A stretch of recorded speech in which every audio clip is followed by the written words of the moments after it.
Morning, ladies and gentlemen. Well, my name's Dave Underwood. I'm Deputy Director of High Performance Computing at the Met Office.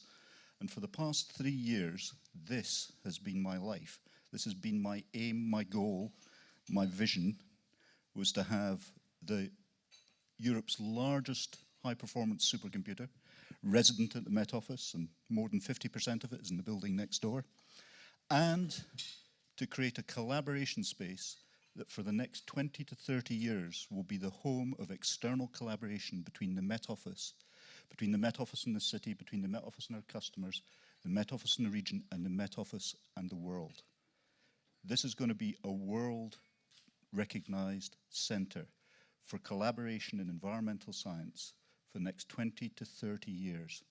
And it's something of which we're immensely proud. So today is the finish of one journey for me, because this is the first public use of the new collaboration space, but it's a start of a journey for the Met Office, for the city, for the region, and for the UK in terms of cementing our ability to exploit environmental knowledge, to keep people safe, to help them prosper, and to make sure that the generations to come can live with well-being in mind. Anyway, welcome to our new building, and now, Robin, I'll hand over to the next speaker. Thank you very much, Dave. Buildings like this are at the leading edge. They're visionary, they're exemplars. They are actually an indicator of our knowledge economy, and we're seeing more and more buildings like this appearing on the Exeter skyline. We have this building, we have the Science Park Centre, we have the real building at the hospital, we have the living systems at the university, the forum at the university, the RAM building. Through these buildings you can access the knowledge and the expertise of the organisations that are there. They become a focal point for us, and we very much hope that at future ExIST meetings, hopefully the one in September, I guess, we'll be at the Robotics Centre up at the college. So let's get more buildings like this on our skyline, and let's use this as part of our ever-burgeoning initiative in science and technology. And this is what the Exeter Initiative for Science and Technology is about. And before I tell you just briefly about ExIST, I'd like to thank you for being here. There's been a great deal of competition today. I mean, obviously we've had the accident on the motorway, but today's the day after the budget. So you have actually resisted the temptation of being at accountants and wealth advisors, snacking away on canapes and having fizzy drinks to be here. So ExIST is good for your brain, it's good for your business, and it should be good for your waistline as well. So thank you very much. So ExIST, the Initiative for Science and Technology, we're here to try and raise awareness, to raise the bar for science, technology, engineering, maths and medicine in our region. This is for business, for organisations that are active in the field, for those that can support them. It's here to help and network. It's here to facilitate relationships, in particular also to the educational community, because skills are key, to government, and also for inward investment. So we would like to share our passion with you, metaphorically, and we would like you to spread the word with us. And it's through events like this, and it's also through publications like this. So the Insight magazine is on your seats. It's available for download as well. Please, if you have any suggestions for future editions, let us know. We've had to increase the number of pages, we've had to increase the circulation, such is the news that Exeter has, and so exciting are the companies and the initiatives in our region. So a little bit about today. We've talked about the milestone for a building like this. We've also got another milestone for ExIST. We're live streaming the event. So the running order is the same. The format will change slightly, so we won't ask questions and answers after each presentation. We'll ask them at the end. So if you have a question, bear it in mind, save it to the end, and we can address the panel then. Thinking also ahead, so at the other side of it, if you're under a witness protection scheme, if you're on the run from the mob or you're a shrinking violet, collars up, head down, please just enjoy the event. Our topic today is climate change. There's lots of naysayers and ne'er-doers who might actually tell you otherwise, but climate change is with us now. It will be with us forever. And the best way of dealing with climate change is actually to collaborate, to inform, to discover ways of mitigating the effects, working in public, private, third sectors with communities and end users that would otherwise be affected. And that's part of our topic today, because one of the best ways to make solutions enduring is to actually turn them into opportunities for business. So we have 4 great presentations, insightful and informative, from the Met Office as to how you can access data, products and services and the benefits they can have. About Exeter City and its desire to become an energy independent city and the challenges and opportunities that that will bring. About data that can inform cities, in particular around transport, and from world leaders in intelligent, integrated transport systems. And without further ado, if I might hand you over to Vicky Pope from the Met Office. Thank you.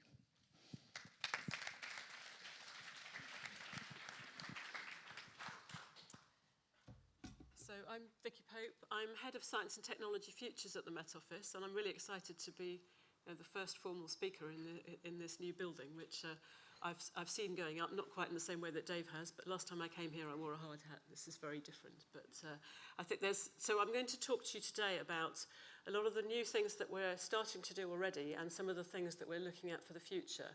And this space is very much part of that thinking. It's a space where we can try out some of our new ideas to work more effectively with people from outside the organisation. Some of them people that we know very well in the science domain. Will be having workshops here, but some of them will be people who we perhaps haven't worked with before, and maybe hopefully many of the people in this room.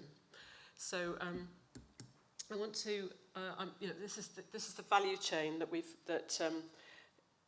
for weather that we're looking at, and I'm going to touch on a number of the items in that chain as we go through. So first of all, Dave mentioned the new supercomputer, a large chunk of which is in the building just over there. This diagram illustrates the change in the kind of scale of the computer as we've implemented it. So we had 1.2 petaflops. We moved to 8 petaflops in the first improvement, and then we now have 16 petaflops. So, it's more than a 10-fold increase in the resource that we have available. So that allows us to do major improvements in our forecasting. And just to look at some of those improvements, so we've already implemented some changes. We've expanded the range of our regional forecasts so we can have higher resolution forecasts over a wider domain, better use of observations. Observations are absolutely key to weather forecasting. Obviously, how knowing exactly what the weather's doing, making sure you can feed that into the model so we can then predict the forecast from that. Moving towards a bigger domain, it means things like, when it's showery weather, making sure you can get that convection forming across the region. Before, the box was a bit small, so the global model, which has a much coarser resolution, doesn't get all the weather patterns properly, and so we need to make sure we can expand that far enough that it allows enough space for that weather to develop. And you probably can't see very clearly on that diagram, but it just allows the formation of the weather. So we're getting the right sorts of weather happening in the model before, but because it wasn't able to form far enough away from the UK, it didn't actually give the right sorts of structures, so that's a big improvement.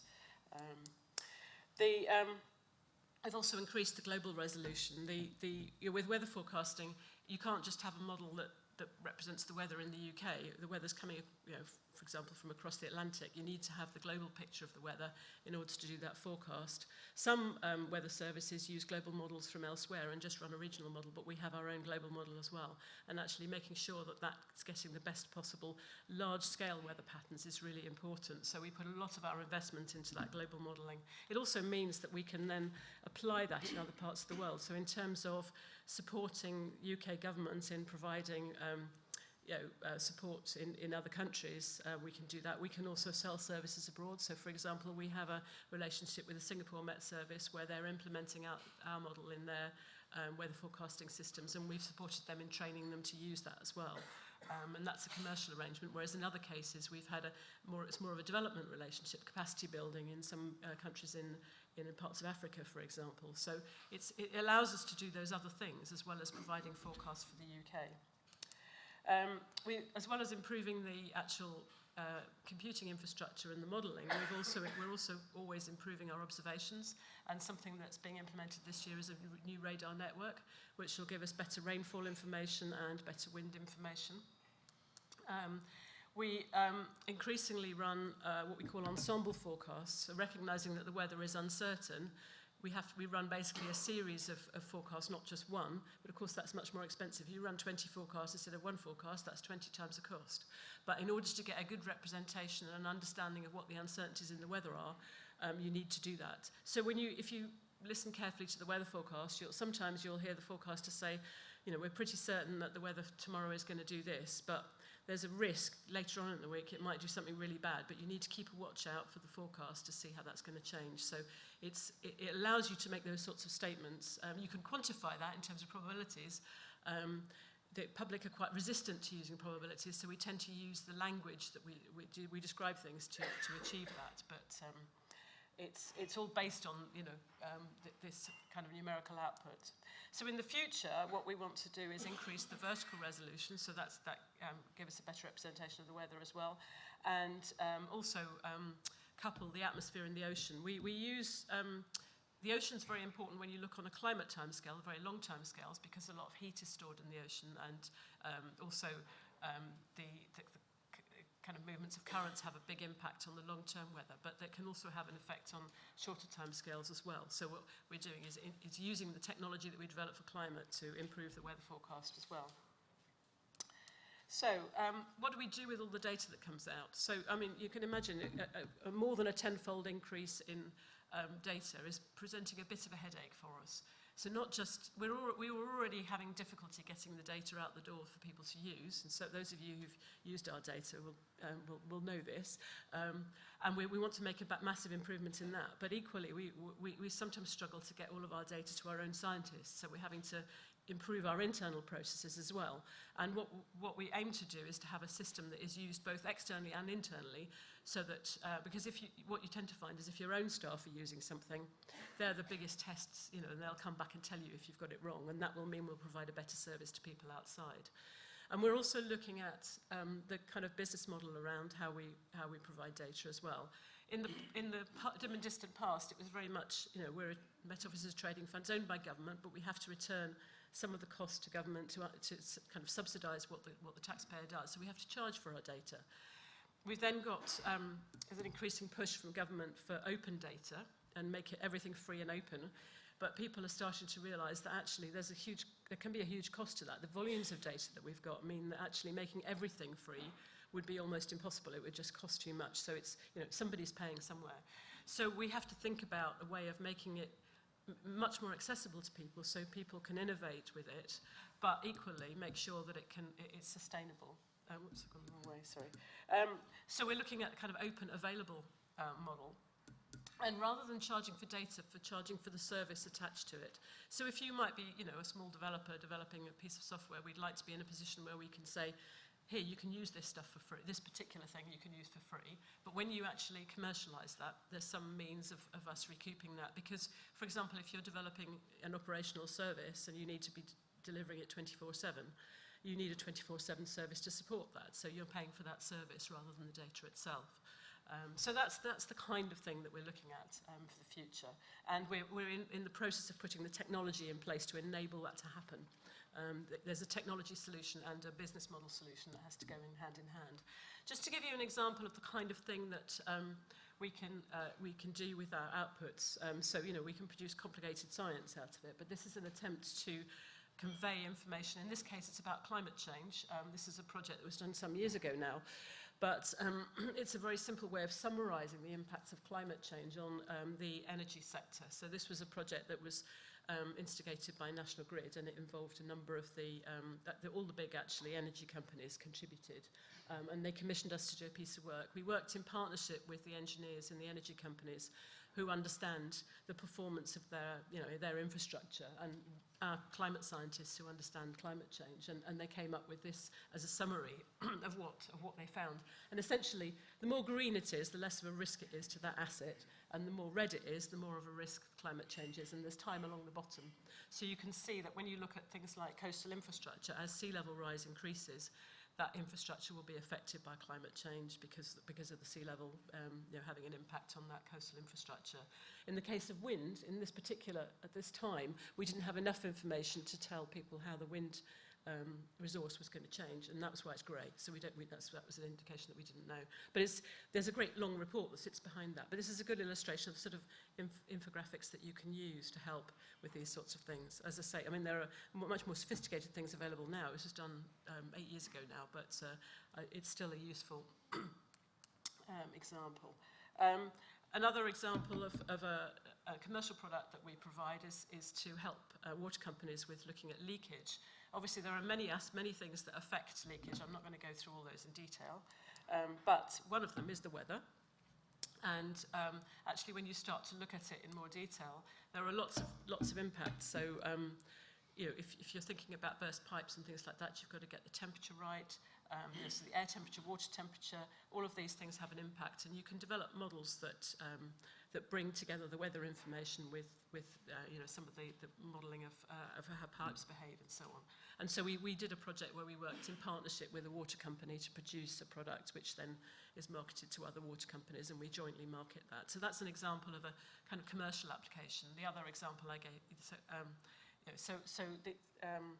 this is the kind of thing that you can do with weather information. So I want to talk a bit now about sort of what we're looking at in the future in terms of new ways of working. And there's a lot of things going on in the outside world that we need to take account of, some of which we'll hear about later.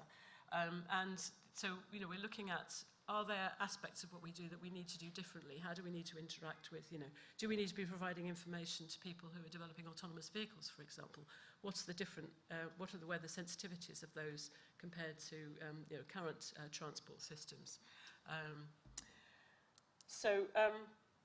One example of a new way of working is the way that we're working with observations. So this is a site that was set up to allow amateur observers to provide their weather observations to the Met Office. They used to email stuff and fax things to us and all sorts of stuff like that, and we stopped that because it was costing us too much to collect the data. We didn't really know what to do with it. Of course, we then had a whole army of weather enthusiasts who were really cross with the Met Office, and they kept telling everybody about it very vocally. And so we thought, well, a good way of encouraging them to be positive about the Met Office would be to do this. And then actually, it was so successful, we realised that actually this was a really good opportunity for us, that we could actually use this information to help us with our forecasting. So it's a good example of where, by doing something in a better way and using the data in a better way, we can actually add value both to the people who wanted to engage with the Met Office and also to the Met Office in providing a service. So we're just about to launch a new version of this weather observations website, which will, at the moment, all you can do is view the data, but you will actually be able to download the data. So we're adding it into our public provision of data point, so people will be able to access that data as well, which I think will encourage people. But we've also extended it beyond. We've talked to people about extending it beyond the kind of public service, the public sector aspect of it, to get other organisations to share data through this route as well. The Australian Bureau of Meteorology have the same software running in Australia. So if you actually look at the website, you'll see a big cluster of observations in Australia as well as the UK. And I think Holland is using it too. So I just wanted to touch a little bit on the informatics lab. So this is a innovation lab, which some of you may have come across already. Alberto has spoken at lots of events, and they get involved in quite a lot of local initiatives. And they're very much pushing the boundaries of the way that we work. So they work outside of the organisation. They sit in the building, but they work outside our firewall, which means doesn't matter if they break things, and they do occasionally break things.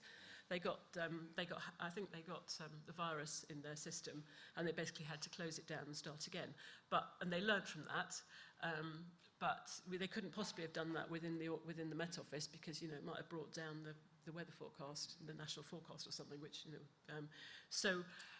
They can try out new software tools and develop things like graphical interfaces and things like that, and tools to manipulate data. And they can then say, well, this bit of software looks interesting. Maybe people who are developing operational tools need to look at this, and they can say another piece of software, actually, it's no use for us. We don't need to do that. So it's equally important, the things that fail as the things that succeed, I think, in making sure that we learn from those things. And also they're looking at new ways of working, so they're doing things like they work in pairs. They've done work where they work in pairs instead of working individually, and they found that a very productive way of developing software. So, because obviously you bounce ideas off each other and you correct each other as you go along. So it's just trialing out some of those different ways of doing things. So, as I mentioned, it's it's about how the team works together, and hopefully the organisation can learn from that to transform the way that other teams work. Data analytics, so taking the big data problem and looking at new ways of doing analytics, working with other people to do that as well. And information to decisions, so things like interactive media. We did a nice project at the beginning where you could do a fly round through clouds and that sort of thing. The software that's being taken forward from that is not so much the kind of whizzy graphics, but more the underlying data processing aspects of it being looked at for various aspects of some of our operational delivery. So I just wanted to mention quickly another project that they're working on, which is looking at, as data volumes increase dramatically over time, we're not going to be able to get all of our data out. We're looking at ways of getting the data onto the cloud, for example, for people to use as a part of the project I mentioned before. But this is actually bringing the problem to the data. So it allows you, as a developer, to write your bit of Python code, put it into a container, which then goes into the system in the Met Office, runs on our data, and then extracts what you want out of it. So you don't have to move the data. You bring the problem to the data and just take the result. And that allows much more flexibility. And this is something that's very much for the scientists to use at this stage.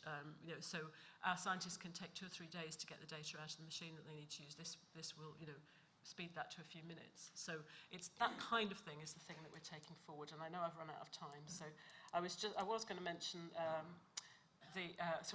we're also doing things like working with 5G, so that there's new technologies coming on board that are actually much more weather sensitive. 5G is much more weather sensitive than 4G. And so, some of these technologies, we think we're getting less sensitive on the weather, and actually sometimes we're getting more sensitive to these things. So there's just a picture of the collaboration space, and I'll leave it there. I've run out of time. So.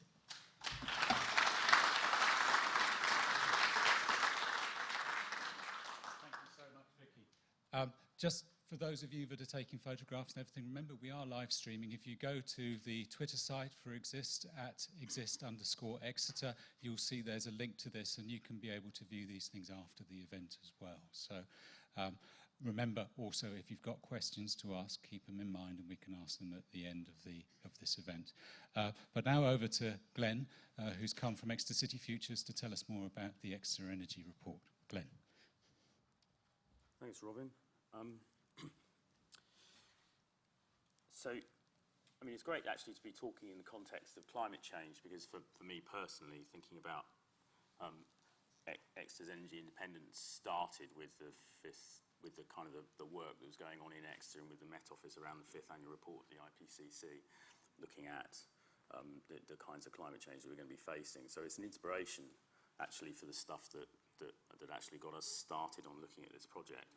But I think what's interesting is that actually, to a large extent, I've left that motivation behind, because by starting to look at the efficiencies and the economics of the energy infrastructure of a city, you kind of start to learn about all of the other effects, the social, the demographic effects that are embedded in our energy systems. This is quite a fundamental aspect of how we organise our lives.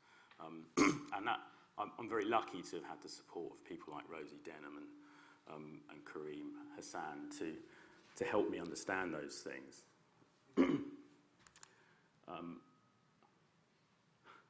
So really, it's a really big challenge that we're setting for ourselves,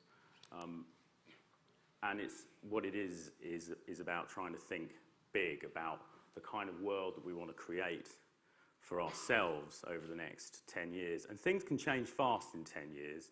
iPhones took over the world in 10 years. And I think that those sorts of things, the amount of data that's around us, can actually help us to define a completely new type of world to live in. So anyway, it was probably 14.4 months ago that I stood up in the the Clarence Hotel, which sadly isn't here anymore, and said, let's free by 2025. But we didn't have a plan at that point about how to do it. That didn't bother me so much because I kind of knew in my heart that it was possible, but it did need people like Lawrence and Ant and Paul and other people like that to actually try to create some kind of a roadmap about how we could achieve those things, and really that's what we're going to talk about today. Just a sort of a quick kind of summary of what's projected in terms of energy consumption within the Greater Exeter region. You use the word Greater Exeter, all I mean is Teignbridge, Mid Devon, East Devon and the city of Exeter. There aren't really any convenient geopolitical boundaries for talking about places. They're a bit kind of locked in the mists of history, I think, but that's what we mean when we say Greater Exeter.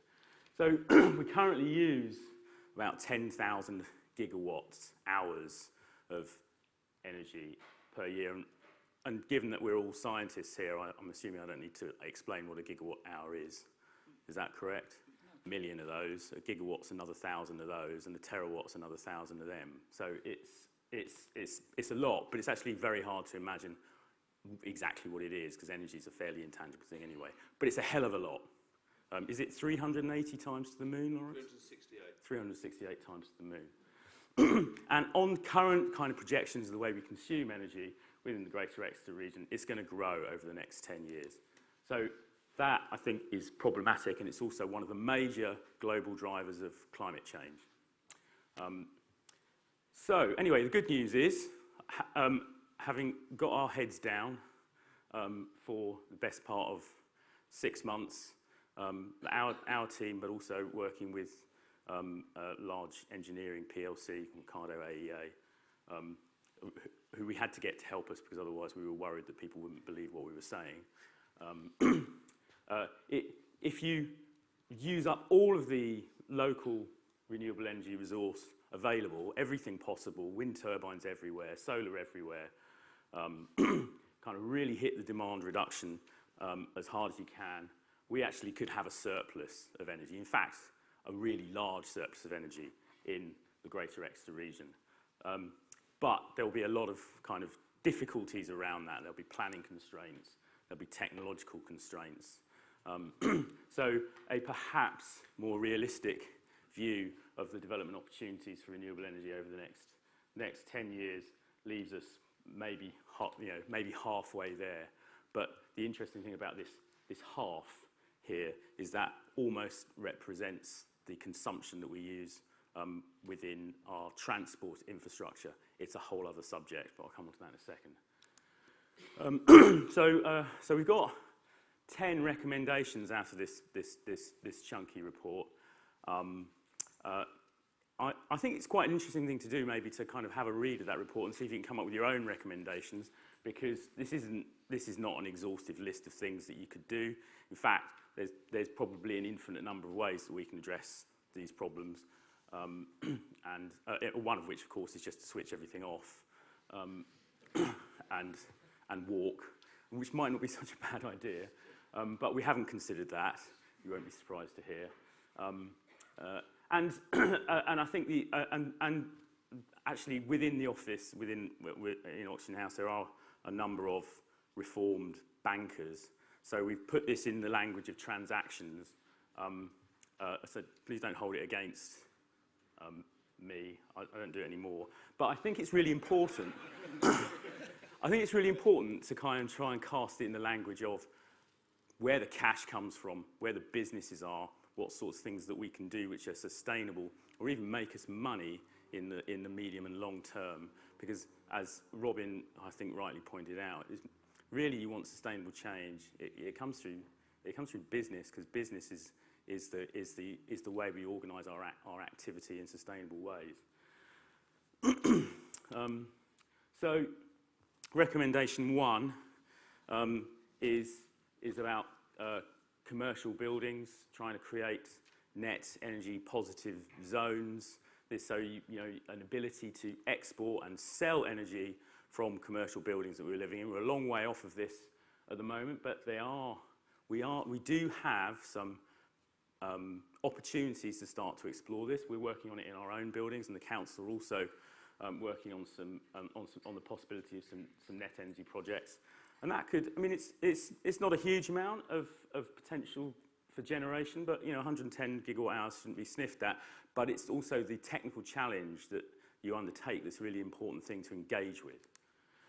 Second, this is a really chunky one. This is big.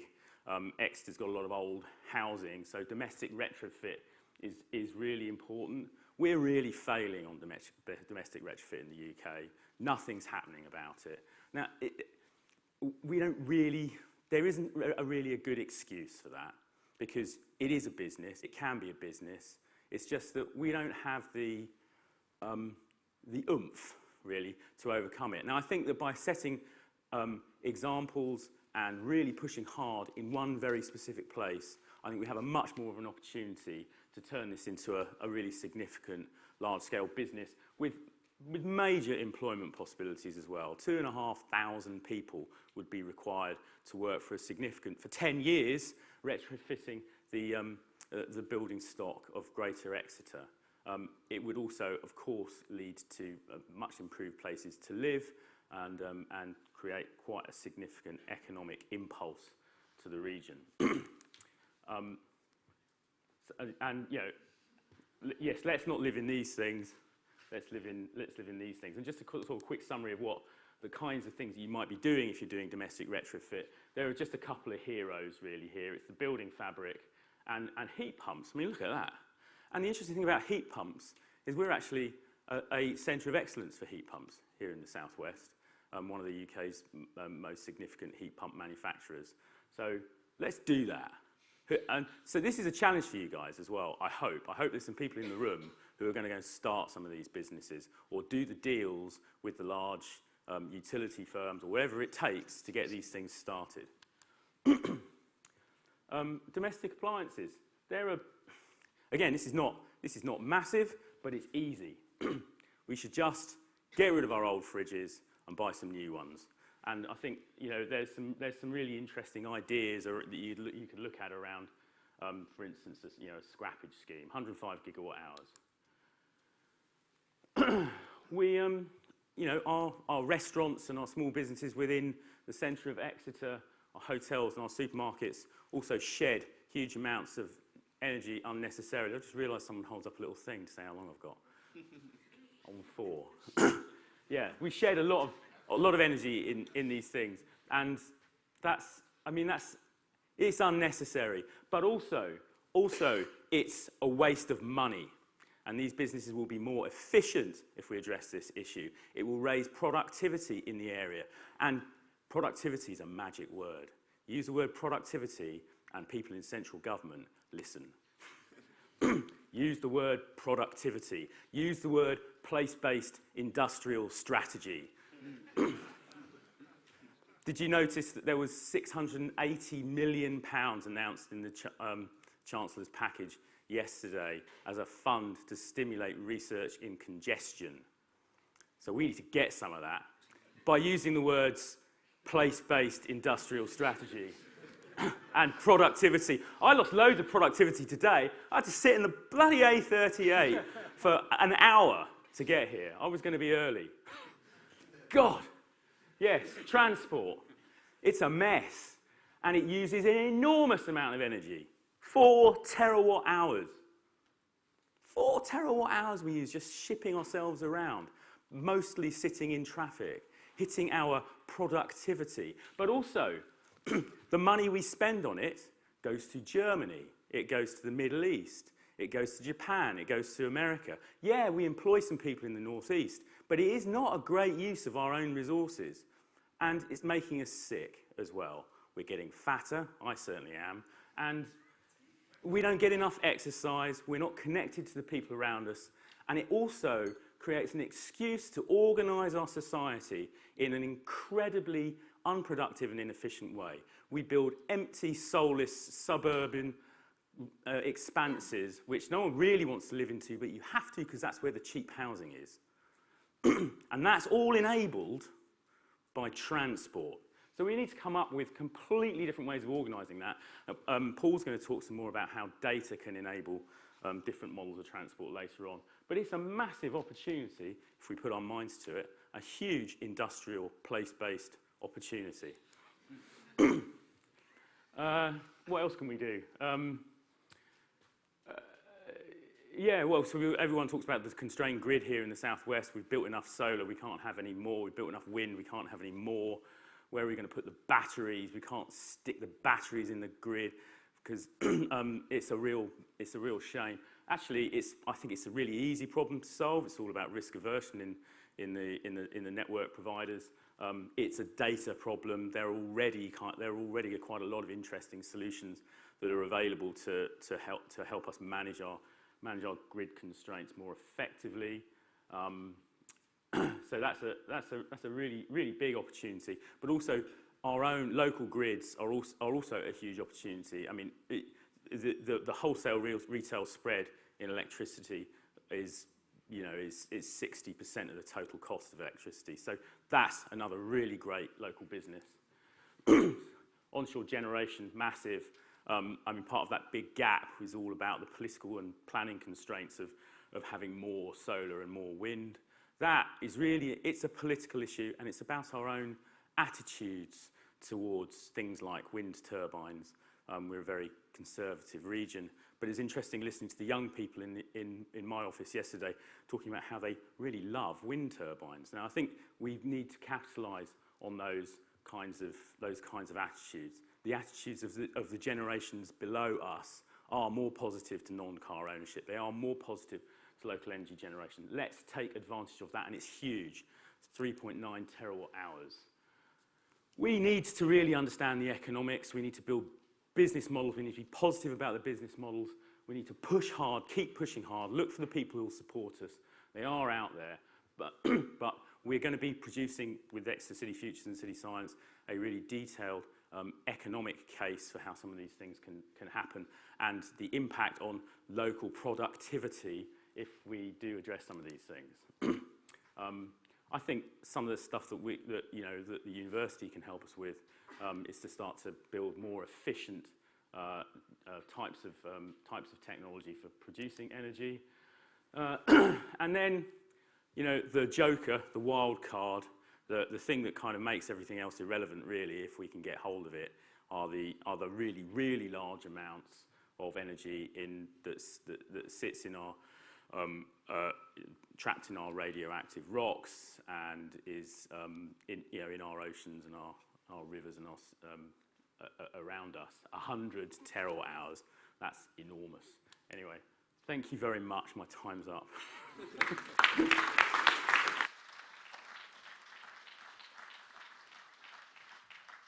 So please follow the links to the report. It's available at exetercityfutures.com.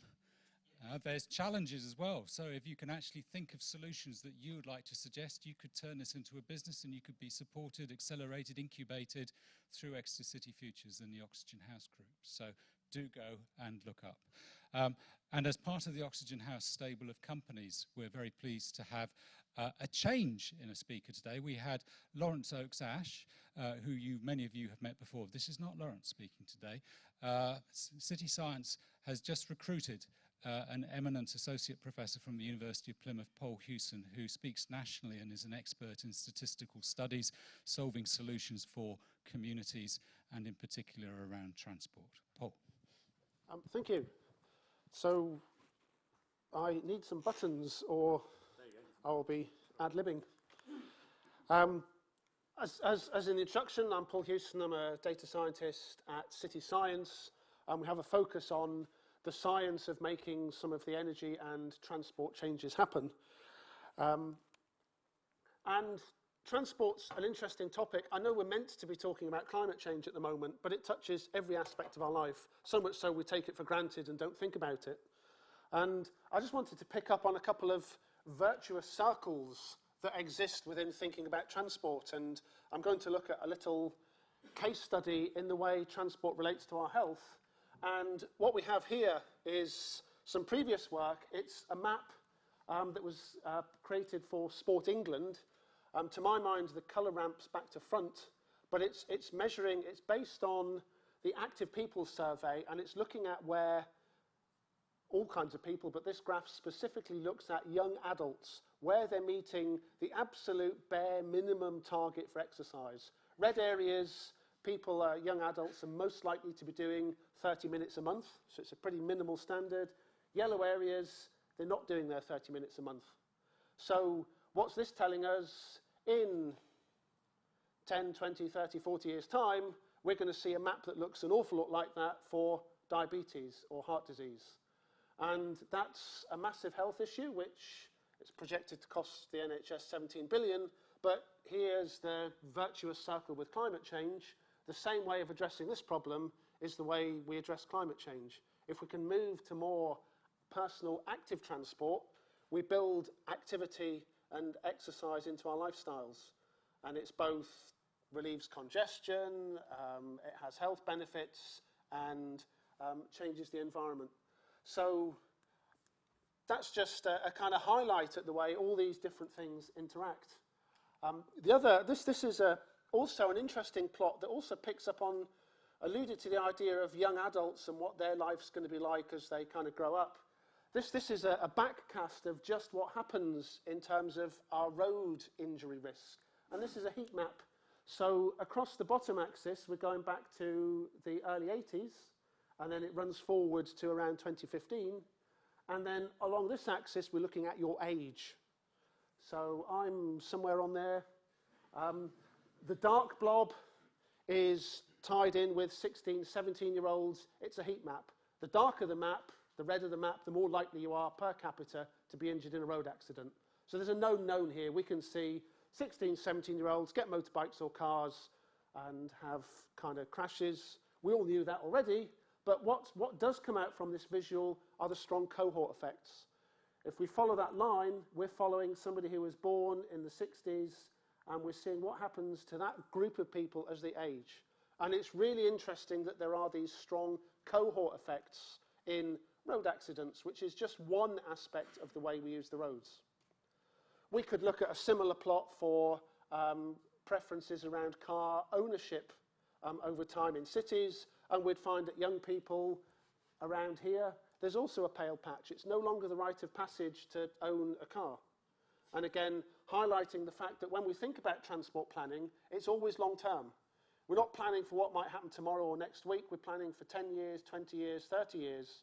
And yet, it doesn't seem to be part of the transport planning to factor in these kinds of cohort effects. The world will change. If we look at any plot like this, it tells us the world is changing. But we tend to assume what we'll get is a continuation of the top-level trend we see. And we're never going to see a continuation of the top-level trend because all the different cohorts within the population are behaving differently. So the next slide doesn't strictly belong in the presentation. It's out of the flow. But on the basis that everybody here works for an organisation that are sitting on data that doesn't have to be proprietary, that could be used to help design better transport systems, I just thought I'd put in a little bit of a plug for the fact that all the problems around data sharing have been thought through. And I kind of mentioned Steven Feinberg, a very eminent American professor, who would have spoiled every issue of CSI Miami or anything because he did a whole load of work to unpick forensic statistics, but he was also very interested in disclosure control. So there's this big problem in data sharing around individuals. How do I protect individuals' confidentiality? How do I give somebody enough information that they can do something useful like plan a transport system, but without revealing sensitive personal information? And the point of the plug is, if that's a problem, there's an answer to it. You maybe won't want to take the National Statistician's Guidance on Disclosure Control to read on the beach on your holidays, but it's been thought out and it's been done. If we want to make data sharing happening, once we've satisfied ourselves what the business model is, if we want to make data sharing happen, it can. And to some extent it already does, but Vicky alluded earlier to the fact it's not always trivial. But certainly the ethical issues are all worked out. And I did just, as I say, it kind of spoils the flow of the talk, but I did want to mention it because you're all sitting on data that kind of potentially could design a better transport system for Greater Exeter. The kind of data we have already at the moment, slightly dark plot maybe for the room, but we're recovering data here from GPS trackers. So some vehicles already have GPS trackers. We can use that to understand how vehicles, the speed at which vehicles are moving on the network. And hopefully it's just far too dark to say anything. But it gives us an idea of how much underperformance there is in the network in terms of actual speed versus observed speed. And the point is, this is an example of a new kind of data stream that's accessible. And anybody who has a fleet of commercial vehicles nowadays seem to have some telematics associated with it. You know, it's not necessarily the case that Big Brother wants to know where everybody's going all the time. It can be useful just knowing that those vans can't move down that street very quickly. That can all help inform the transport system. Another piece of data exchange, slightly more colourful. It's possible to track buses moving around the network as well. This links to an animation we have that's based on the timetabled information. Because there's a national standard format for bus timetables, you can work out where the buses ought to be. Add that with some GPS trackers, and you have the potential again to understand how, why, where people are moving. The more interesting thing, of course, would be to work out how do we get those buses to move where people want them to be. And you know, how do we solve last mile problems with transport? But again, opening the lid on the kind of data as to how the system's functioning at the moment, as well as how we want the system to function, is an important part of moving things forward. Here's another little thing Vicky alluded to when she was talking about the ensemble forecasting. This is just, again, some old work, but it was picked up by the Scottish government. And when they report child road casualties, they don't say the rate was 12 children per 1,000 population. They put these error bars on it. They say, you know, it was that year, but, you know, I wouldn't have been surprised if it had been 13. I wouldn't have been surprised if it was 11. I'd be really shocked if it was 100. And the point to come out of this, the point I was wanting to make from this, is really to do with statistical models and modeling for uncertainty. There's no model in the world can tell you exactly what's happening now, far less exactly what's going to happen in the future. And it seems to be really core that we have some system that acknowledges this uncertainty, and then, sure enough, that uncertainty will fan out into the future. We shouldn't really be making policy decisions if we haven't acknowledged that uncertainty. If we think there's a difference, but there's so much uncertainty in the system, we can't tell the difference between two scenarios, we really need to rethink the forecasts we're making. Here's another big problem, and I think it's a problem that bites particularly transport modelling. And I'm picking up on a quote from the mathematician von Neumann. He said, give me 4 parameters and I can draw an elephant. With 5, I can move his trunk. I don't have the animation live, but that's, if you squint and take your glasses off, that sort of looks like an emoticon of an elephant.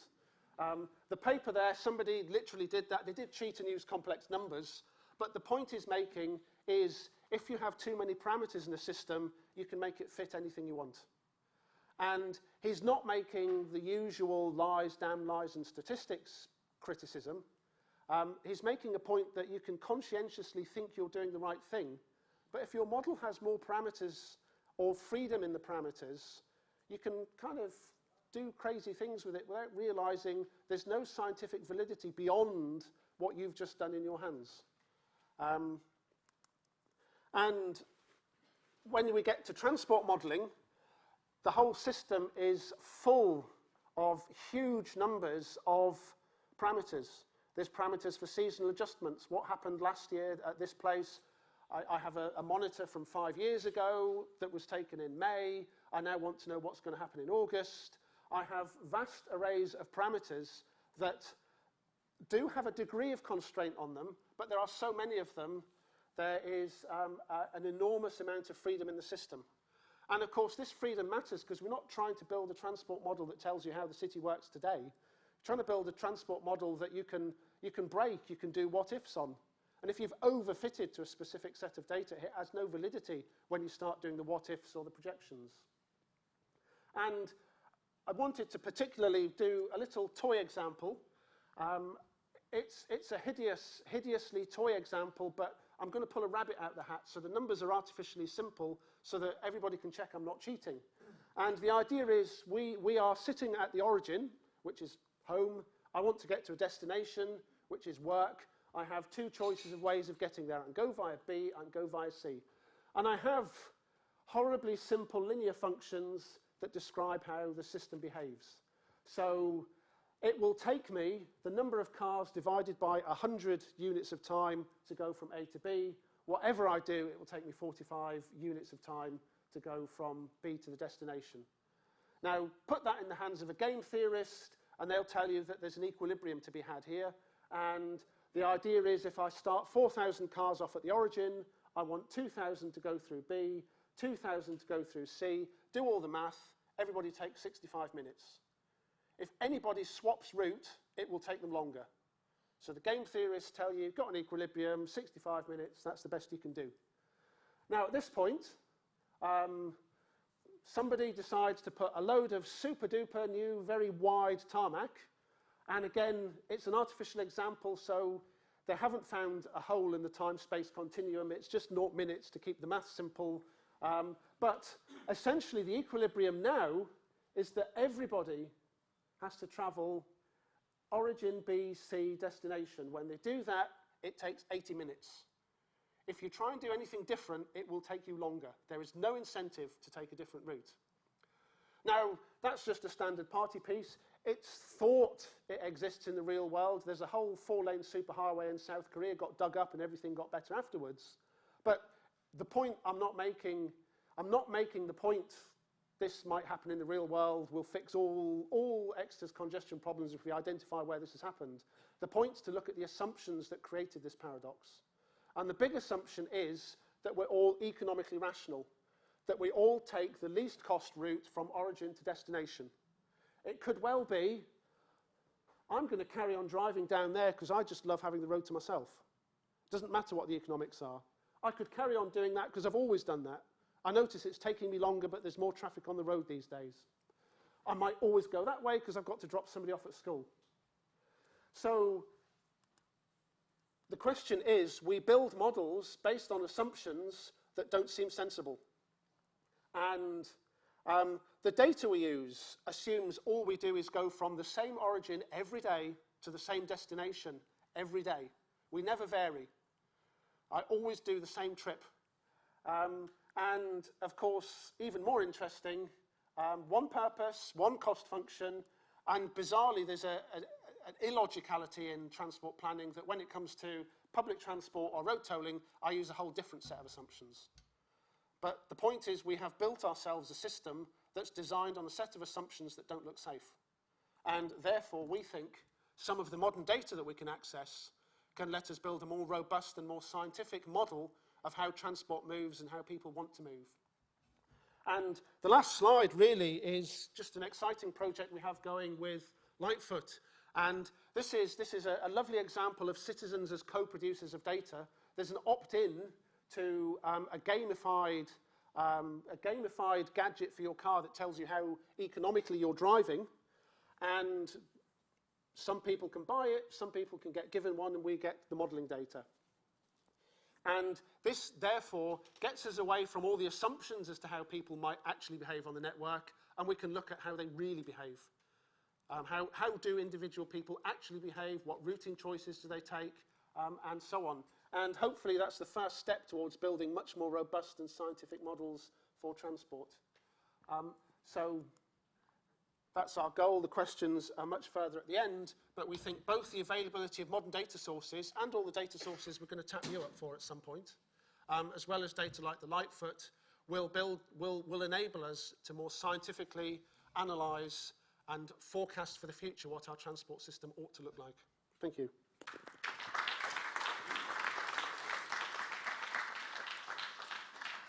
Thank you very much, Paul. And finally, we're lucky to have a speaker who has come from Dinnick, all the way from Basingstoke. Simon is involved in many different brands as principal consultant for Dinnick. This company I'm sure you're going to find out in the current presentation, is not only involved in work in Exeter, but is active worldwide in integrated and intelligent transport systems. Thank you. Rightio, morning everyone. As Robin said, I'm Simon Notley. I'm a principal consultant at DINIC. My background is very much in transport and indeed in data science, so Paul has covered a lot of my most interesting party pieces, so I won't have anything to talk about afterwards, so you'll have to ask me about this instead. So just to give you a little bit of background on DINIC, because we're not a local company as such, so you may not have heard of us before. We are a technology company primarily in the transport space, or mobility as it's become badged these days. Something of a marketing term, but actually if you think about it, transport is a very passive term that suggests that you as a person are just being moved somewhere else in the back of a lorry. Really it's about the ability to access the places you need or would like to be. So mobility is potentially actually a better term. That's very much my area. DINIC also works specifically in parking, so providing systems for managing car parks, and also in some areas in the energy sector as well. Next one. Quick map for you. This is the last corporate slide, I promise. Primarily a European-based business, so our headquarters are in Amersfoort in the Netherlands. And you can see we've got a presence in a number of European countries, primarily Scandinavia and the Baltics. Got a development team down in Croatia as well, and also represented in the Americas, but that's largely our parking business, WPS, which is on that side of the globe. So that's it for the corporate slides. Why am I here in Exeter? Well, my tie to Exeter right now is that I'm managing DINIC's contribution to the Engaged Smart Transport project. Now, this is a project that picks up very much on what Paul was saying. It's about congestion management, but it's about congestion management as an entire cycle, an entire process. So this is a research and development project partially funded by Innovate UK. We've got both the councils relevant to Exeter here, Devon County Council, Exeter City Council, on board on the project. We've got a number of partners from industry, so Vaisala, the weather station providers, very relevant to our setting today. Black Swan are a small company who provide data science and analytics. Got the University of Exeter, who I believe were actually at the previous one of these events. I wasn't there, unfortunately, and spoke about this at quite some length, or at least they're part of it. So I'm not going to dwell on this too long today. But the idea there is, can we, as a consortium of partners and representatives of the local authorities, produce an end-to-end congestion solution where we understand the issues, understand not only the issues looking at, how many cars are there, how many bikes are there, which roads are congested, which roads aren't, but actually talk to the travellers, talk to the people. That's what University of Exeter have been doing. Understand their preferred travel behaviour, their stated preferences, but also actually, what do they do over the course of a month, a year? What are their sensitivities to different types of information they might be provided? What are their sensitivities to weather? That's a key aspect. And the weather feeds into what we're doing as DINIC. So I should have said at the start that DINIC's core historical business is putting traffic signals out on the road. You may possibly know us if you're from a local authority background as Peak. So we still provide traffic signals under the brand Peak. But we also provide centralized systems for managing it all, and consultancy, innovation, research and development, etc. over the top, which is kind of where I sit. And our role in this is to take all that intelligence that's being generated by University of Exeter, all the data that's already been collected by the councils and by Vaisala, and actually come up with some targeted, effective interventions. And those of you that live in Exeter will be aware, and those of you that work in that field will be aware that Exeter is very exposed to weather conditions. It's very exposed to high winds, which can be a particular problem for HGVs, on bridges especially.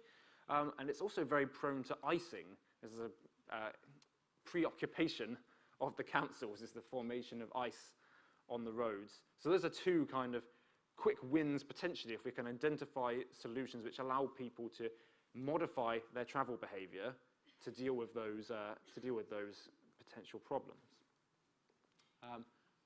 As I said, I'm not going to say too much more about this because I believe University of Exeter talked about it before, but by all means, come and grab me afterwards and I'll tell you more.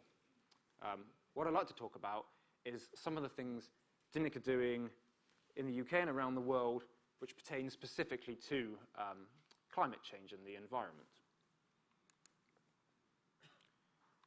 So this is quite an interesting and potentially slightly controversial one. I'll tell you why it's controversial as we go along.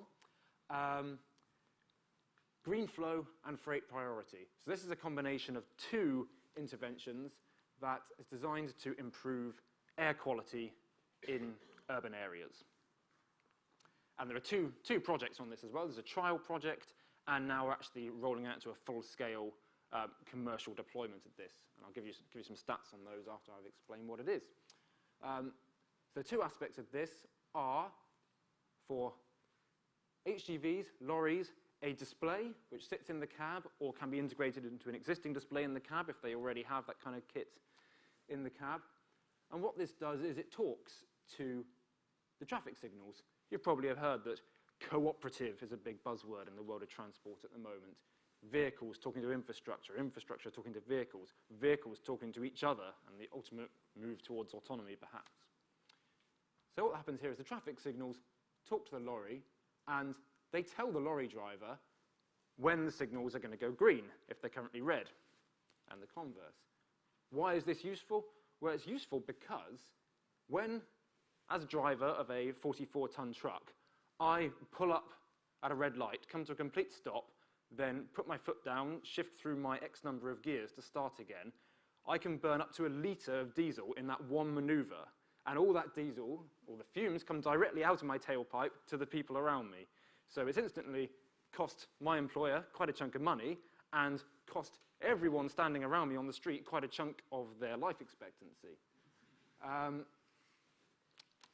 So that in itself is fairly non-controversial. It's a nice to have for lorry drivers. What's the controversial bit? Well, the controversial bit is the bit where you achieve most of the benefits, which is freight priority. So the lorry drivers know the signals are coming. The signals also know the lorry drivers are coming. So the signals can be asked to give priority to those vehicles. So for example, if a signal is intending to go red, currently green, intending to go red in 5 seconds' time, but by adding another 5 seconds to that cycle, it can let this HGV through without it stopping, and that doesn't compromise any other safety, etc. concerns, then it will do so. And obviously, again, then you realize that same benefit, that you don't burn that litre of diesel, don't put out the emissions. So what's controversial about that? I mean, here you ask. The controversial thing is that according to current kind of transport planning thinking, HGVs are at the very bottom of the road user hierarchy. And to prioritize HGVs over private cars, taxis, electric vehicles, cyclists, goes against all of that thinking. And the challenge I would anticipate to this is, well, if we make it cheaper and easier for HGVs to drive through our city, won't there just be more of them? Shouldn't we have this inconvenience for HGVs, if you like, as an economic incentive to prevent more HGVs? And that is a perfectly valid argument from an economic perspective, but the challenge I put back to that is, well, okay, yes, to the freight companies, you are presenting an economic disincentive by making them spend slightly more on diesel. But you're also paying with your citizens' life expectancy for this small economic disincentive to the freight companies.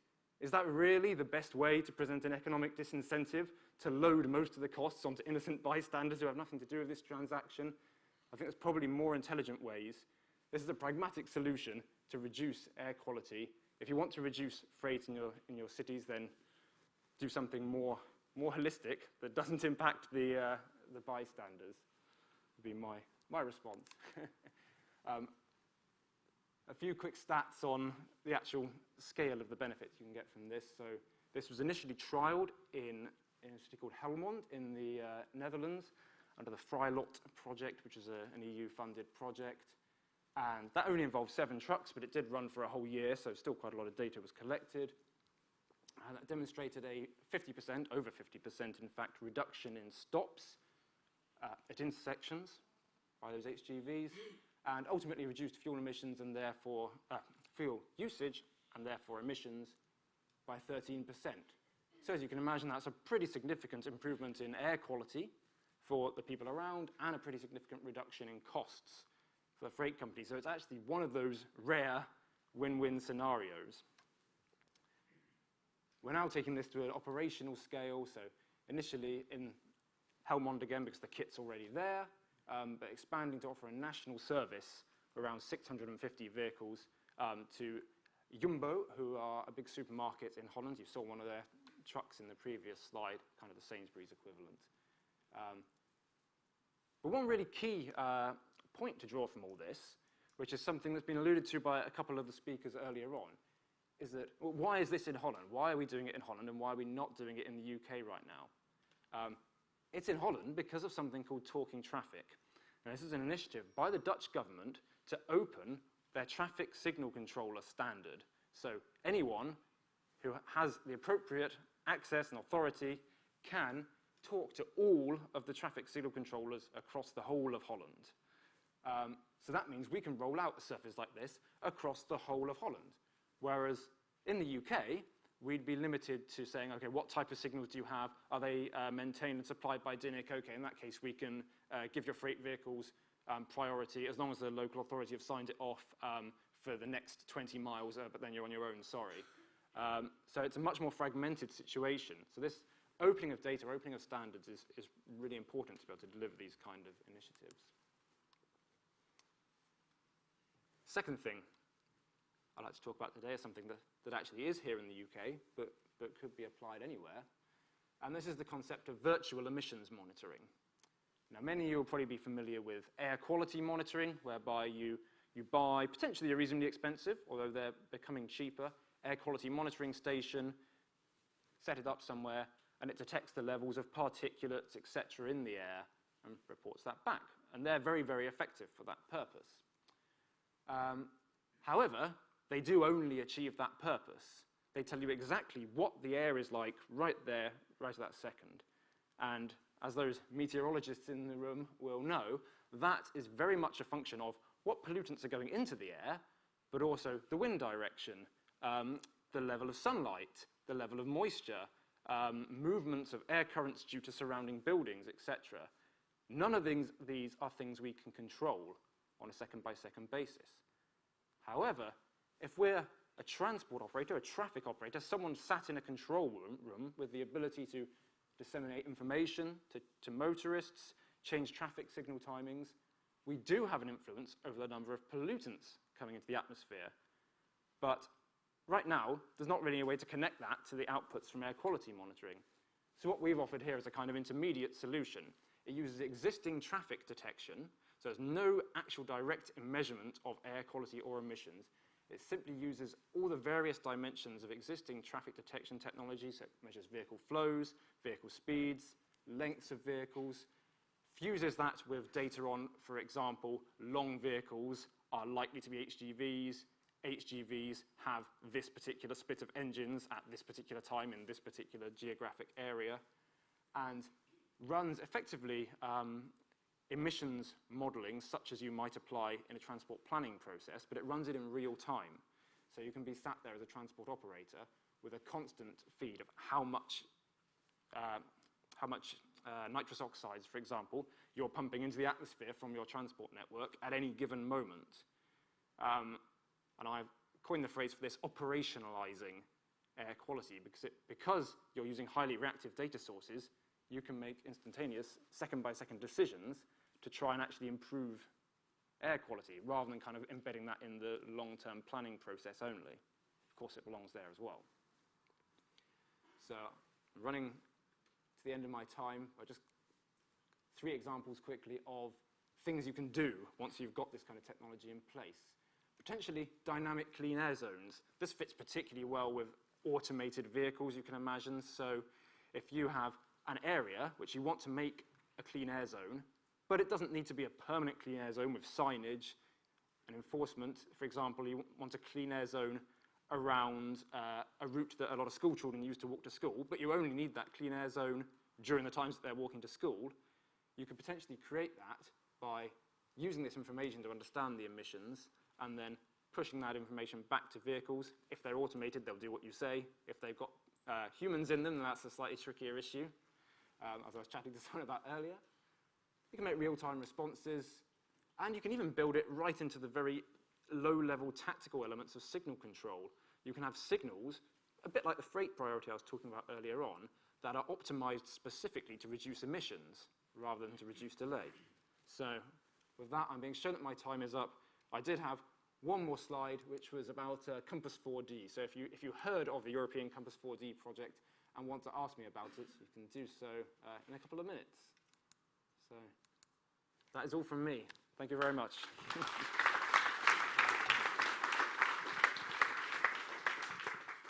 Thank you very much, Simon. Because we're live streaming, that's why we have the speakers under the cosh, and normally it would be me doing hand signals, looking to the point that people might think I'm having some form of fit at the front.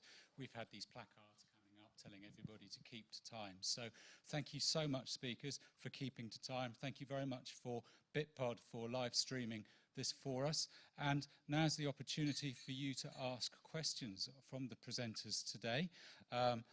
Vicky, you're going to be with us for a very short time because you have to head up to Bristol. So if you want to ask Vicky any questions, maybe we start with Vicky. Please, audience. Yes, Jim. Do you want to share my microphone? Yeah, Jim Hunt, Vehicle V2G Limited is short form. I briefly mentioned this to Vicky earlier about climate change communication. I'm a backroom boy at Skeptical Science. I don't know how many people here have heard of Skeptical Science, but I wonder what Vicky makes of Skeptical Science, the website. I've never heard of Skeptical Science, so you better not ask me. Vicky, do you know? I have to confess that I'm not that active in climate change science at the moment, and I haven't looked at the website, so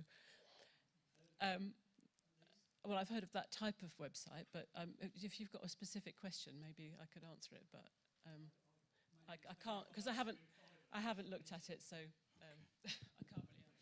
So what is Skeptical Science, Jim? How long have I got? No, not long. It's a website that provides, we would claim, impartial information on climate change and the science behind it. So this is sharing effectively through peer dissemination the information regarding climate change from skeptics, advocates, whatever it might be. The skeptics don't prove it's skeptical in the science sense. Sorry, it's skeptical in the scientific sense, but not in the denialist sense. So is there a website? If a website address is Skeptical Science with the American spelling .com. SK. There we go. So check it out, see what you think, and maybe we can start a long-running debate about this. But are there any other questions for Vicky before she leaves? Or I mean, even when Vicky's gone, Dave is going to be with us. So if you have high-performance computing questions, maybe even some statistics about what petaflops and teraflops are, please. I just wanted to ask Vicky, could you explain why 5G is more sensitive to the weather than 4G? I don't actually have the answer to that question. So one of my colleagues sent me the paper, and I haven't had time to read it yet. I'm waiting for a train journey. I shall read it on the way to Bristol. It's heavy rainfall essentially. I mean, I know that it has an impact, on a number of. It can have an impact on mobile phones now actually, and so they can use. For example, it may be possible to use mobile phone signal information, not the actual conversations that people are having, but the signal between your phone and the system to actually tell you something about what the weather's doing. So equally, it's having an impact on that signal, and 5G is much more sensitive to that. I'm assuming because it uses. I think you can answer the question. Can you? Yeah. Sorry. Probably, yeah. So, yeah. Wow, see, we're peering around finding solutions. Well, not finding solutions. We found an answer. We haven't yet found a solution as to how to improve 5G when the weather's bad. Further questions, please. Ben. Yeah, thank you, Robin. It's actually a question of you, actually, which is, and a sort of plea to people here, which is that at the moment the Heart of the Southwest LEP is consulting on the content of a new economic strategy and productivity plan for the area. So picking up on Glenn's point about productivity and place-based innovation, place-based economic strategy, we have basically until the 17th to respond to this, and there are quite a lot of places within the region that I suppose that are kind of more concerned, if you like, about cohesion rather than sort of focusing on what is possible within the sort of urban centres of dynamic growth. So if we want to say some things about Exeter, if we want to say some things about digital technologies, about place-based innovation and so on and so forth, we have basically a period of about 1 week in order to get these messages over to the consultants who will eventually come up with the strategy for this. So my question to you, Robin, is would it be all right if I send you the link to the consultation online exercise? Only 4 questions, very, very brief indeed, and for you to cascade that out to everybody else. Certainly we can. So we can do this through social media, through ExIST_Exeter. We can also put it on the ExIST website. And I'd very much encourage all of you, if you have such pervasive forms of cascaded social media and interests in this, to do likewise, because if we don't get this information, we can't adopt the right strategy and enact the right and appropriate forms of solutions for our region. So thank you, Ben. Remember that, please. Send that to Jen. Yes, Simon. Well, to some extent, the microphone's unnecessary because I had a question for my fellow presenter, Glenn. So I'm just shouting at the back of his head. I was intrigued by the concept of energy independence for Exeter, because I could see the obvious economic and environmental benefits of all your interventions, transactions that you went through. But, well, as you've admitted to having a banking background, I'm assuming you also have a background in economics and the theory of comparative advantage. And why does Exeter need to be independent in energy? Wouldn't it make more sense for Exeter to import energy if Exeter is better at doing something else other than generating its own electricity?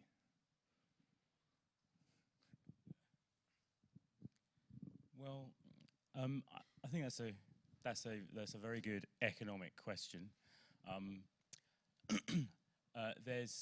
There are a lot of other reasons, and not just economic, for considering these sorts of changes. And I alluded to those as well. And as did Paul, there are significant health and social benefits. And I think whenever you consider any kind of a strategy, you have to look at what are the kinds of energy, by that I mean human energy, commitment, ability, focus, drive, interest, that you have in your place. What are the things that can be done with that energy to make the world around us a better place, and add that to any kind of economic consideration. Economics is at the service of us and not the other way around. Thank you. I might add to that. I just noticed, being involved in another project recently, some statistics that came through Forum for the Future, where they were quoting that as individuals, we are responsible for 60% of the carbon emissions in the UK at any particular moment in time. Now, of those 60%, 35% is due to individual choices we make, you know, how high the thermostat is, whether we're going to jump in our car and drive, and actually 25% of it is down to consumer choice, effectively buying goods where the goods themselves will have a carbon emissions burden. So we've got the opportunity to create more sensible forms of solutions, I guess, for our region, but actually one of our biggest challenges is informing people as to what choices they need to make, and folk are fickle. What we might say we want to do, we don't end up by doing.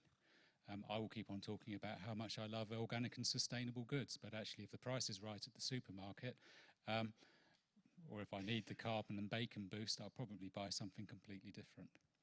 So, Tom. I was going to sort of back up that point, because I think when we're considering all these measures as consumers, we have to be conscious that we're buying these goods. So just picking up on the point that Simon made, I think there's a certain acceptance that if you are going to buy these goods, there are going to be trucks on the road. And I think there is a bit of communication we need to do to kind of combat the unconscious bias where we say, well, a truck as a user of the road is a bad thing, but at the same time, we are the reason that truck is on the road. And one of the questions I had specifically for Simon in relation to that is in terms of informing people of the benefits of traffic systems that keep trucks flowing in a more efficient and economic manner. Has there been any study in terms of the impact on other road users? So, for example, if a truck is stopping at a traffic light, does that mean it's more dangerous for pedestrians and cyclists, for example, as other road users? Or if they're moving, is that actually safer on the basis that people keep away from those trucks? That's a very good question. I don't think I've got an answer on the road safety aspect, although I have worked in road safety, but I haven't done road safety and signals at the same time to drill down to that level of detail. But I mean, you only have to look at the accident statistics for urban areas. It's well publicised in London, for example, to see that there's a lot of conflict at junctions between cyclists and HGVs. And has been a lot of work on junction design to minimise that, but that's been more about the layout of the junction rather than about the timing of the signals. But certainly in terms of the impact on other people's journeys, it could actually realise, and this is something that we kind of haven't included in the business case stats that I showed.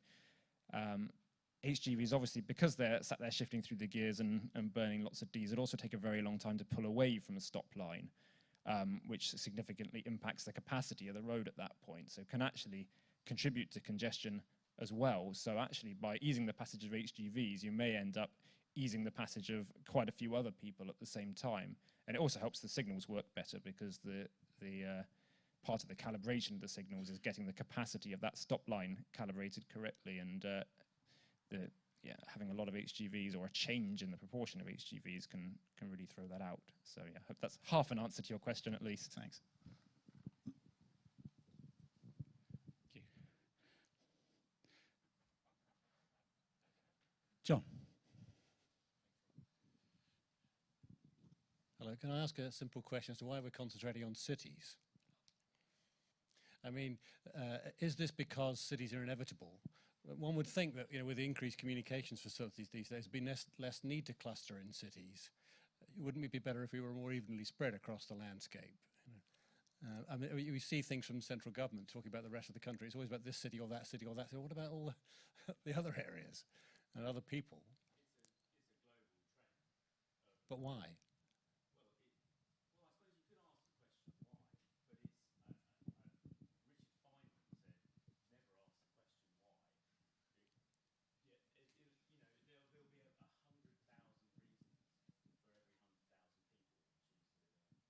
Okay, but is it the case that increasing proportions of the population are living in cities, and is that to be encouraged or discouraged?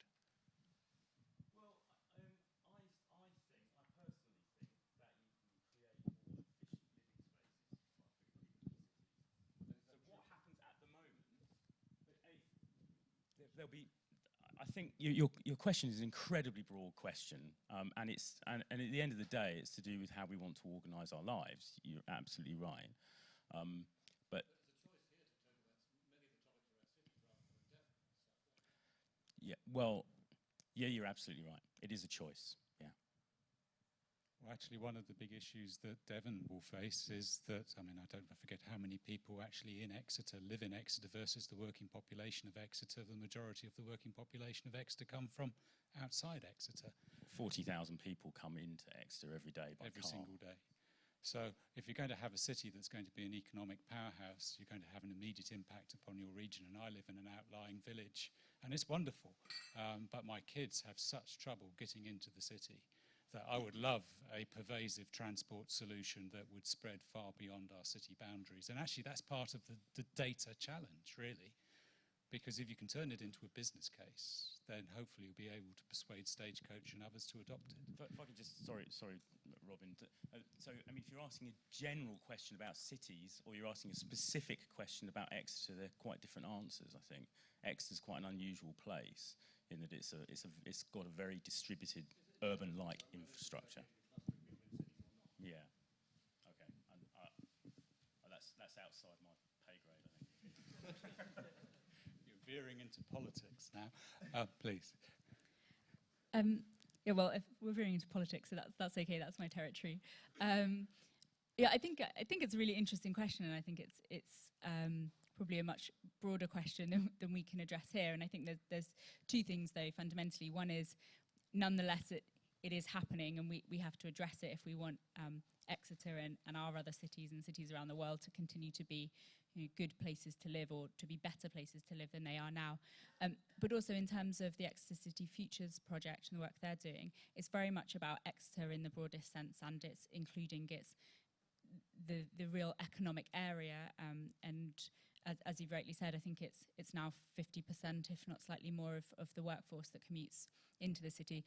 Honestly, it would be very easy to solve our congestion problem if we just stopped up all the roads and said no one can come in. But obviously, from an economic perspective and from a vibrancy and life of the city, that's not something anyone would want to do, because the relationship between Exeter and its rural surrounds is an incredibly important one. And I think what's really interesting from the Exeter City Futures project is that Exeter's fairly unusual, even in this country, in having, I think, such a strong dependency between the urban area and the wider rural area, and not least because at the moment we don't have vast sprawling suburbs. It's very much the city and then the countryside. So one of the things that's an interesting opportunity, I think, for us to look at here is how we can get that relationship between the city and the rural area working really effectively. So it's definitely not just about Exeter itself functioning, it's got to be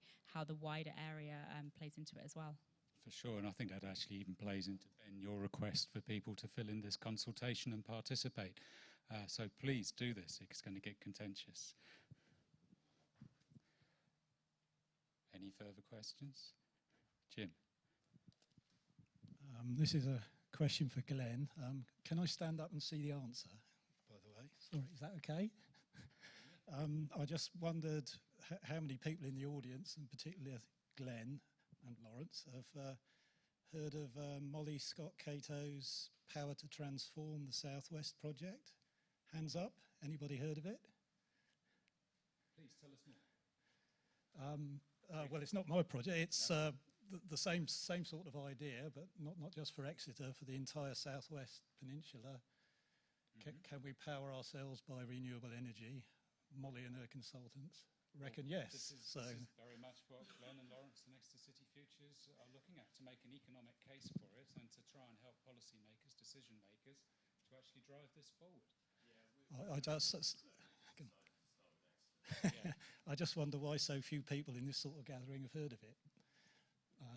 Green Party propaganda is not as good as climate science deniers, maybe. But climate science deniers, well, I wouldn't call us that. No, I'm not calling you that. Going back to my previous. Please. Hi, Ewan Davey from Absolute PR and Marketing. It's a question for Glenn, really. So far, we've been talking about Exeter City as it stands. And I think we've all recognised, those of us who lived in the local area for some time, Exeter City is growing, and whether that's because you've got outside towns like Cranbrook and Columpton, which are not that far away, but they are increasing in size because the city is growing and becoming more successful. Pinho, there's a sprawling growth in that direction. Exeter City Futures, the name sort of gives it away. It is about the future. The work that you're doing now, how far forward are you looking to that greater Exeter and bringing that into the sort of the strategy and plans for the future?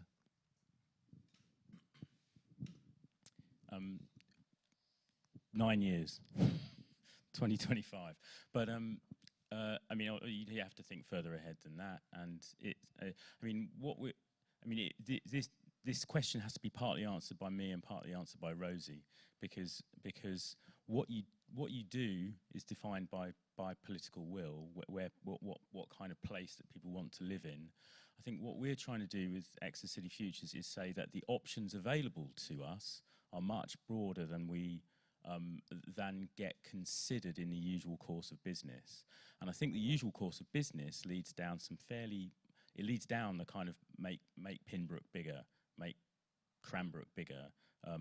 So just expand in a way which often is defined by sort of transport strategy. So it's what we're trying to say is there are available to the political will a lot more options than we would usually consider, and actually some of those could be economically far more advantageous. Thank you.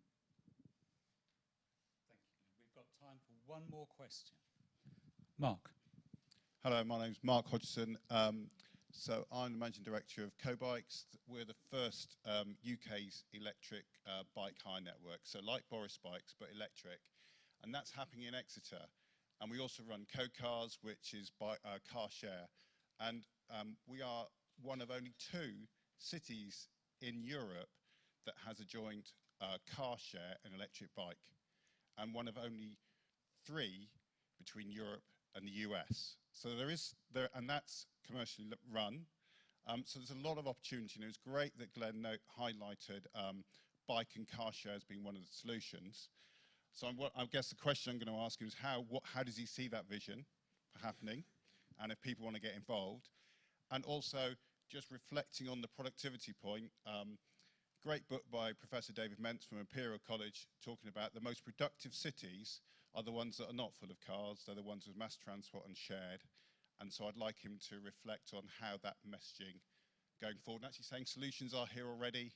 How can we make the most of them? There you go, Glenn, popular man.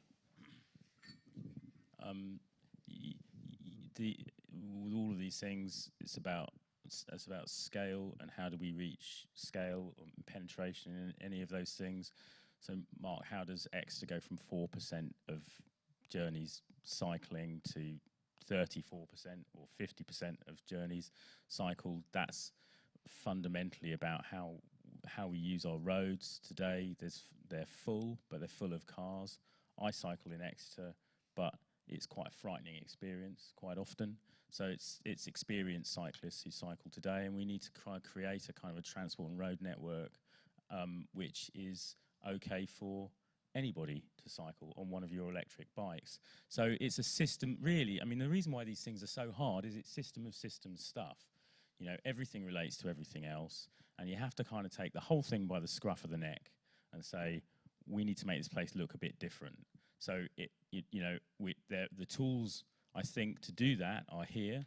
The tools to connect us to the investment infrastructure, to the investment bankers who unfortunately do have to be involved, and the pension funds and all the other sources of finance. But at the other end, it's about the political vision and the political will to create that different kind of society. And that fundamentally actually comes back to how we distribute our housing stock.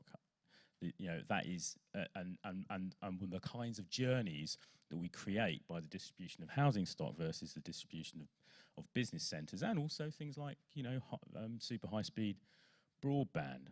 So potentially,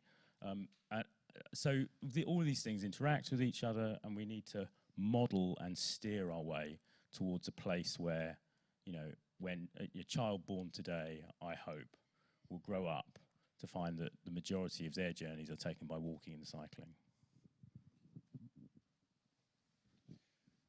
Well, thank you so much. That's the end of the questions. That's the end of today's event. If you want to go and I've asked our presenters, you're going to be hanging around for a little while. So if you want to continue asking a few more questions, there's probably teas and coffees. My goodness, there's Danish pastries. So if you're not going to top up at a budget briefing session, do refuel here. And thank you so much. The next event will be in about 3 to 4 months' time, and I very much look forward to seeing you then. Thank you.